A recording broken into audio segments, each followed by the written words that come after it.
Alors aujourd'hui, je vous retrouve pour un nouveau vlog et ce sera un vlog où vous allez suivre mes derniers préparatifs avant de partir en PVT en Corée du Sud. J'avais envie de vous faire cette vidéo parce que déjà ça peut me tenir accountable de tout ce que je dois faire avant de partir, tout simplement, mais aussi parce que je me disais que ça pouvait être intéressant pour vous aussi de voir tout ce que j'ai fait, tout ce que j'ai entrepris avant de partir pour partir de la meilleure des manières et de régler aussi toutes les choses qu'il faut régler avant de se lancer dans l'aventure du PVT, quoi. Donc voilà, aujourd'hui c'est la première update. J'avais envie d'un peu vous donner des nouvelles de ce qui s'est passé pour moi ces derniers jours et ce que j'ai déjà fait. D'abord, il y a un truc que j'ai fait dont j'ai envie de parler, qui n'est pas rien. Ça n'a pas vraiment d'importance pour un PVT, mais moi c'est quelque chose qui me pesait pendant déjà quelques temps maintenant. Mais sans plus tarder, je vous le dis, j'ai eu mon permis, voilà, enfin. Ça faisait bientôt 3 ans maintenant que j'ai entamé le processus, enfin j'ai passé le théorique, etc. Et là, je l'ai enfin eu. Voilà, ça m'enlève un poids parce que ça n'a pas toujours été de tout repos au début, j'ai pas toujours eu des bonnes expériences, donc voilà, maintenant c'est fait, je suis contente, en plus je me sens beaucoup mieux, donc c'est vraiment chouette. Et je suis très heureuse aussi parce que c'était un petit peu ma dernière chance de le passer avant de partir en PVT, parce que tout simplement j'aurais pas eu assez de temps plus tard pour pouvoir le faire, donc je suis contente que c'est passé, que je l'ai, que tout va bien, et que maintenant ça c'est fait. C'est une étape importante de la vie, n'empêche, quand même, de passer le permis, et maintenant c'est fait, donc je suis trop contente. Bon, je pourrais de toute façon pas louer de voiture en Corée, je pense, parce que si je dis pas de bêtises, il faut quand même un certain nombre d'années d'ancienneté de permis avant de pouvoir louer une voiture de location. Donc voilà, de toute façon c'était pas prévu de toute manière, mais c'est quand même une grosse étape dans ma vie, donc je suis très heureuse de l'avoir fait et je voulais la partager parce que j'en suis très contente. Donc voilà, ça c'est le premier gros truc que j'ai fait. Sinon, niveau rendez-vous médicaux, tout d'abord j'ai pris un rendez-vous chez le dentiste, j'y vais demain d'ailleurs. J'ai pris un rendez-vous pour toutes les femmes chez la gynéco, parce que c'est quand même important de faire de toute façon un check-up chaque année à partir d'un certain âge. J'ai également été aujourd'hui chez mon opticien parce que j'avais envie de changer la vue qu'il y a sur mes lunettes de soleil, parce qu'en gros, pour vous expliquer, j'ai changé ces lunettes il y a même pas 1 an maintenant, donc pas besoin vraiment de faire un nouveau check-up et de changer mes lunettes, mais mes lunettes de soleil avaient encore la vue de mes anciennes lunettes, donc j'avais envie de juste les remettre à jour pour que mes 2 paires soient au même niveau de vue, parce que c'est un peu perturbant quand j'enlève celle-ci et que je mets les lunettes de soleil, que ce soit pas la même vue. Enfin voilà, ça fait un peu mal à la tête et c'est mieux pour moi. En fait, j'avais envie juste de tout mettre à jour, donc ça c'est un truc que j'ai fait aussi. Et aussi un dernier truc que j'ai dû faire, j'ai appelé ma banque pour demander une nouvelle carte de banque parce que une de mes 2 cartes allait expirer vers la fin de mon PVT. Donc il me fallait juste une carte à jour, même si je ne pense pas sincèrement que je vais utiliser mes cartes belges en Corée, vu que j'ai une carte Revolut. Je trouvais ça quand même important d'avoir toutes mes cartes en validité pendant toute la durée de mon PVT, au cas où j'en ai besoin réellement là-bas. C'est pas perdu de toute façon. Donc voilà, ça c'est un truc aussi que j'ai fait. Et là, pour l'instant, c'est les seules choses que j'ai déjà entrepris pour les derniers préparatifs de ce PVT, avant de partir en tout cas. Je pense que je reviendrai vers vous quand j'aurai des nouvelles choses à vous expliquer, parce que j'ai une énorme to-do list, mais je pense que c'est peut-être plus intéressant que je revienne à chaque fois que j'ai fait quelque chose, et pas que je vous déballe toute ma to-do list maintenant, alors que je compte de toute façon revenir avec des updates plus tard. Donc voilà. En tout cas, moi je suis super contente d'entamer ce petit vlog, parce que ça rend les choses encore plus réelles. Là, on est à J-68 jours avant mon départ, et c'est quand même incroyable. Enfin voilà, j'arrive toujours pas à y croire, j'ai vraiment trop hâte de partir. Et j'avais surtout très hâte aussi d'entamer tous ces derniers préparatifs, parce que ça fait que le voyage se rapproche, quoi. Le moment arrive et ça me rend juste encore plus impatiente de partir, donc je suis trop contente d'entamer déjà ce petit vlog. Et de toute façon, je vous retrouve la prochaine fois que j'ai quelque chose à vous updater. Je suis inscrite à l'université. Voilà. Je suis inscrite au Korean Language Program de Sogang University pour 6 mois. Du coup, je me suis inscrite pour le Fall et Winter Semester, donc 2 semestres, en espérant du coup pouvoir faire 2 niveaux là-bas. J'arrive pas à y croire parce que là c'est vraiment un rêve qui devient réalité. Enfin genre je voulais vraiment m'inscrire dans une université coréenne pour pouvoir apprendre le coréen là-bas pendant mon PVT à un moment, voilà. Et je me suis dit que c'était peut-être bien de commencer avec ça pendant mon PVT, comme ça me fait une petite routine à mon arrivée. Et du coup là normalement je commence les cours en septembre et mon 2e semestre se finirait fin février si je dis pas de bêtises. Donc voilà, je vais apprendre le coréen dans une université, c'est quand même dingue. Enfin, là, c'est vraiment une énorme étape sur tout ce qui me restait à faire pour le PVT. Là, c'était un gros truc qui restait en attente. Voilà, maintenant, genre, c'est fait, c'est complété, c'est fini, c'est officiel, j'y vais. Voilà. C'est dingue.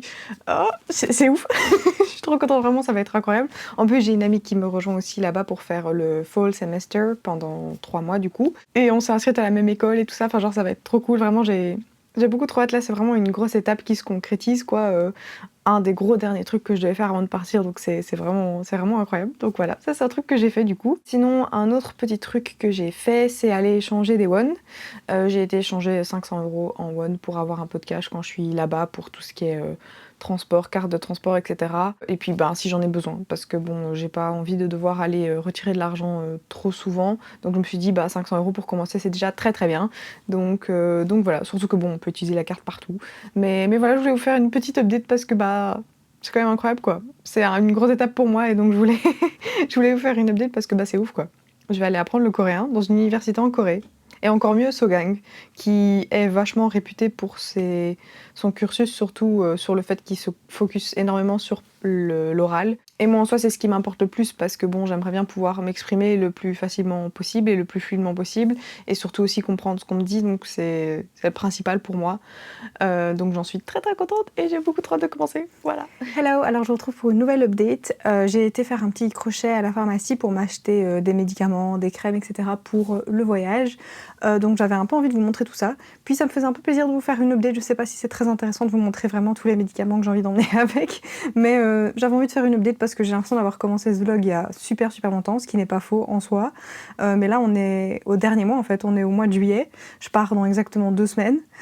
Donc c'est vraiment là les derniers préparatifs. Du coup ça me fait très très bizarre et j'avais très envie de vous retrouver et updater encore un petit peu ce vlog, même si je pense que dans les jours à venir il y aura de plus en plus d'updates parce que je ferai de plus en plus de choses que je dois un peu attendre à la dernière minute pour les faire. Donc voilà, mais j'ai trop hâte et vraiment je suis qu'impatiente de partir, j'ai trop hâte de commencer ma valise.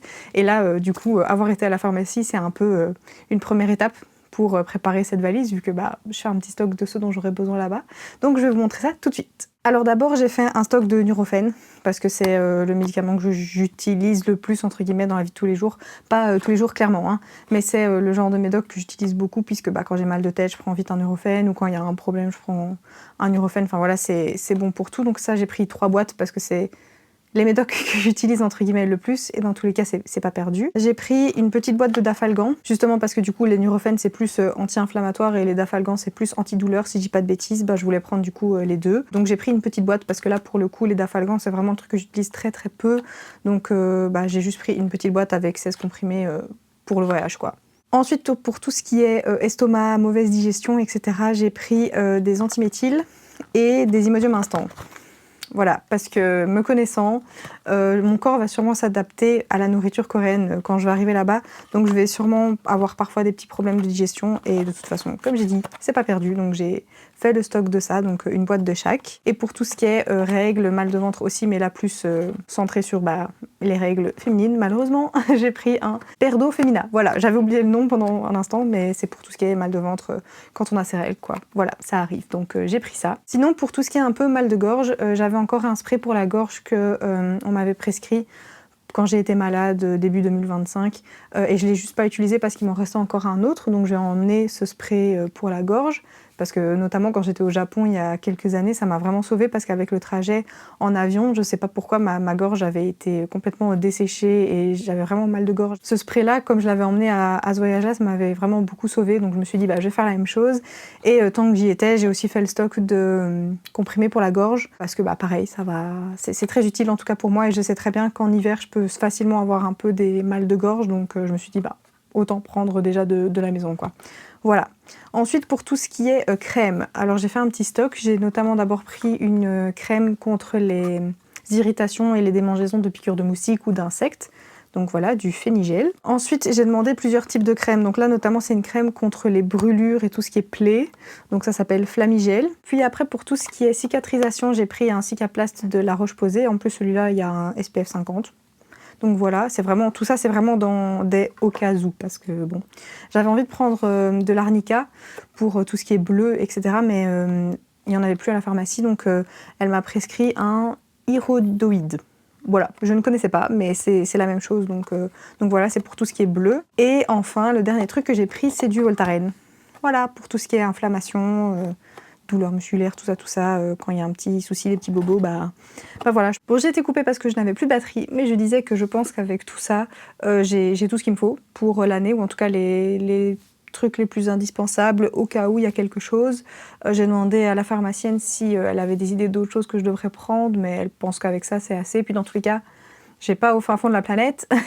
Il y a des pharmacies en Corée. C'est juste que c'est vrai que pour tout ce qui est médicaments que je connais bien, qui me correspondent, et aussi pour tout ce qui est médicaments reliés à l'estomac, à la digestion, etc., je préférais quand même prendre des trucs d'ici, puisque c'est possible que les médicaments en Corée ne soient pas dosés exactement de la même manière et donc peut-être pas spécialement adaptés à ce que mon corps connaît déjà ici en Belgique. Donc c'est pour ça que j'ai fait un petit stock de tout ça, mais dans tous les cas, même s'il me manque des choses, je sais où aller, je sais où trouver. Mais voilà, je préférais quand même déjà faire un petit stock de ce que je connais et de ce dont j'ai besoin. Et aussi, un truc que j'ai oublié de préciser, mais j'ai aussi mon stock de pilules contraceptives du coup avec parce que du coup j'ai été comme je vous avais dit dans un de mes derniers vlogs, je pense que c'est dans celui-ci en fait, j'ai été chez la gynéco et donc j'en ai profité pour lui demander une prescription pour la période où je suis en PVT, donc ça aussi j'ai. Donc voilà, et je pense que j'ai fait un petit peu le tour de tout ce qui était médicaments. Je pense que ce dont j'ai encore besoin c'est peut-être tout ce qui est dentifrice, déodorant, pansement au cas où. Je m'étais dit aussi peut-être des lingettes désinfectantes, mais tout ça je trouve en grande surface, donc ça je vais plutôt faire dans les prochains jours. Je ne sais pas si cette partie vous a vraiment intéressé, moi je me dis que ça pouvait être peut-être intéressant de vous partager ça si jamais des personnes se posent des questions de quel type de médicaments ils devraient emmener avant de partir. Moi c'est ma grosse sélection, disons, parce que je pense que c'est quand même excessif peut-être, un petit peu, je sais pas. Mais je me dis qu'en tout cas, si j'ai un problème, j'ai quelque chose. Si des amis ont des problèmes, j'ai de quoi les aider aussi. Et je préfère partir le cœur léger en me disant que j'ai ce qu'il faut si jamais j'ai un problème, plutôt que me retrouver là-bas à devoir me démerder pour trouver quelque chose. Donc voilà, moi je vous retrouve du coup la prochaine fois que j'ai quelque chose à vous updater. Hello! Alors je vous retrouve aujourd'hui, on est le 17 juillet, mon départ est dans 4 jours. Voilà, j'ai déjà commencé ma valise, ça je vous en fais une autre vidéo donc vous pourrez la voir sur ma chaîne je suppose après ce vlog. Mais je reviens un peu pour vous donner des petites updates de ce que j'ai fait entre temps. Déjà une petite chose que j'ai faite c'est m'enregistrer sur... comment ça s'appelle le site? Je crois que ça s'appelle Travelers Online, c'est un site officiel du gouvernement belge qui permet en fait de t'inscrire et de mentionner que tu pars dans un pays de telle date à telle date, ton lieu de localisation dans ce pays-là, ton adresse quand tu y seras, la période et aussi tes informations d'assurance notamment. Comme ça, si jamais il y a un problème, ils savent où tu es et c'est plus facile pour eux d'entamer les démarches pour tout ce qui est rapatriement, etc. Donc voilà, moi je préfère toujours faire ça quand je pars en vacances parce que c'est une sécurité en plus. Donc c'est un truc que j'ai fait, ça prend vraiment genre 5 minutes, donc voilà. Un autre truc que j'ai déjà fait aussi c'est mon check-in pour mon vol. Voilà, je l'ai fait directement, comme ça c'est good. Je vous avais déjà dit je crois, j'avais réservé mon siège et tout, acheté une valise supplémentaire, donc je pars avec 2 valises 23 kg, donc voilà, j'ai vérifié tout ça. Et voilà, donc tout est good par rapport à ça. Et sinon, un gros truc que j'ai fait, quand même, c'est que samedi passé, donc il y a presque une semaine maintenant, j'ai commencé à contacter des lieux que j'avais vus pour y vivre, donc des goshiwon, des guest house, des trucs comme ça, pour un peu déjà avoir un premier contact avec les proprios, voir s'il y a des chambres qui se libéreraient pendant que j'arrive, parce que je rappelle que j'ai quand même un mois de Airbnb et il faut que je trouve un logement pendant ce mois-là. Et donc il y en a pas mal qui m'ont répondu, ça m'a fait un petit peu stresser parce que je vous avoue que au plus je commençais à contacter des goshiwon, au plus je me disais mais en fait Célia, comment est-ce que tu vas faire pour vivre dans un truc si minuscule? Voilà, genre je me disais en fait je sais pas comment je vais faire pour vivre dans un truc où la seule chose que je sais faire c'est un tour sur moi-même, niveau espace. Donc enfin voilà, j'ai un peu commencé à paniquer parce que quand j'ai contacté des goshiwon justement, les chambres qui me montraient bien sûr ressemblaient à ça. Et même les fenêtres n'avaient pas l'air très très grandes et tout ça. J'essayais de programmer des visites, mais comme d'habitude on me disait toujours en fait il faut attendre que vous soyez en Corée pour programmer une visite et je peux pas vous garantir que la chambre que je vous dis qui est dispo là maintenant le sera toujours quand vous arrivez dans une semaine. Donc ça m'a un petit peu stressée, je vais pas vous mentir. Surtout qu'après j'ai aussi contacté des espèces de... allez... des goshitel, je pense qu'ils appellent plus ça comme ça. C'est en fait des goshiwon mais un peu plus grands, avec un peu le même principe mais qui sont un petit peu mieux. Donc des fois il y a des cautions notamment pour ceux-là, mais ils sont du coup un peu mieux.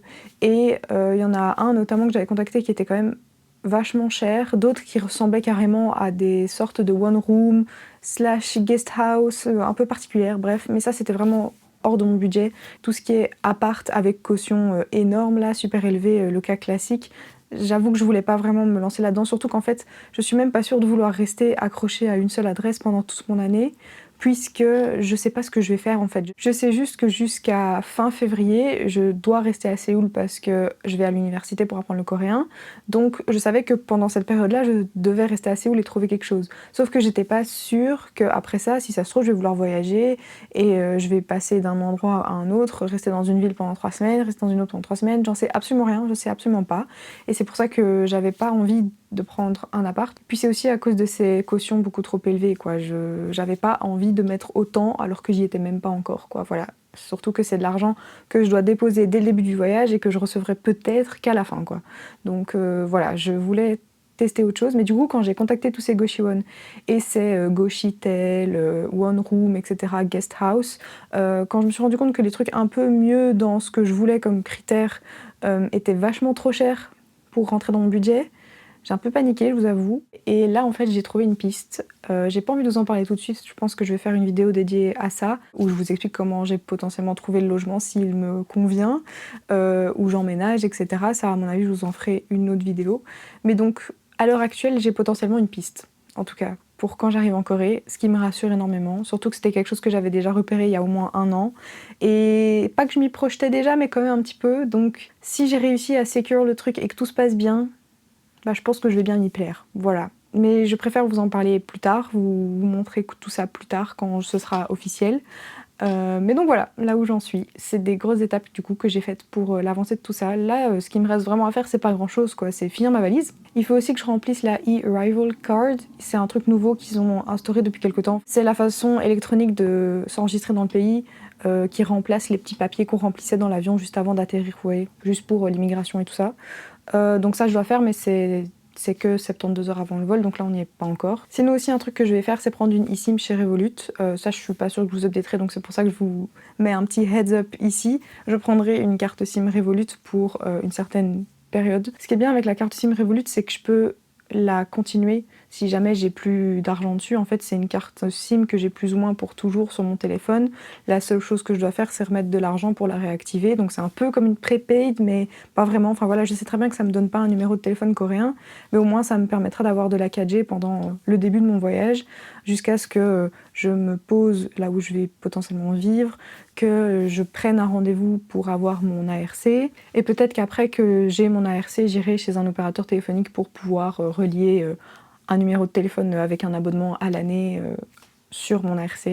Mais voilà, ça je sais pas encore, mais en tout cas je me suis dit que pour le début je vais au moins prendre cette carte SIM Revolut parce qu'elle me permet de pouvoir la continuer, la prolonger, voilà ça que je voulais dire, assez facilement, sans devoir repayer un abonnement, vous voyez, genre parce que souvent c'est des trucs de quelques jours ou de 30 jours maximum, et là au moins ben, ça me permet de la continuer autant que je veux, en fait, aussi longtemps que je veux. Donc voilà, et si je dis pas de bêtises, avec tout ça, j'aurais fini toutes les étapes que je devais faire des derniers préparatifs avant mon PVT.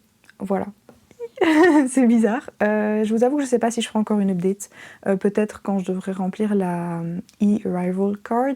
Si pas, ben j'espère que vous avez apprécié ce vlog, même si ce n'était qu'un petit vlog en face cam. Je me dis que peut-être que mes inquiétudes, ce que j'ai entrepris, les dernières choses que j'ai fait avant de partir pourraient peut-être rassurer quelques personnes et aider quelques personnes à faire leur emploi du temps juste avant leur départ, des derniers trucs à faire. Mais ben voilà, sur ce, je vous dis à bientôt quand on se retrouvera en Corée. Ou en tout cas d'abord pour faire ma valise parce que je crois que ce sera la prochaine vidéo, et sinon bah on se retrouve en Corée. Salut!